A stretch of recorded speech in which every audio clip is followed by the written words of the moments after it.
Ayon Perez tatakbong konsehal sa Tarlac, iba pang kilalang personalidad nag-file ng Certificate of Candidacy.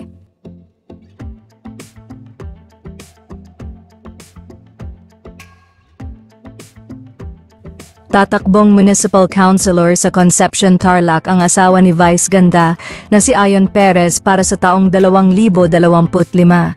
Ngayong araw nga ay nag-hi na ng kaniyang COC ang nasabing It's Showtime host. Usap-usapan din pagtakbo bilang konsehal ang aktor na si Enzo Pineda sa ika-5 distrito ng Quezon City. Kasama naman ito na magha ang kanyang girlfriend na si Michelle Vito. Maging ang veteranong aktor na si Emilio Garcia ay nagsumite din ng COC sa pagka-mayor sa Bay Laguna. Sinamahan naman ito ni Senador Robin Padilla. Humabol din sa listahan ng mga artistang tatakbo sa eleksyon 2025 ang aktor na si Marco Gumabao, kasama nga nito na nag-file ang kaniyang girlfriend na si Christine Reyes.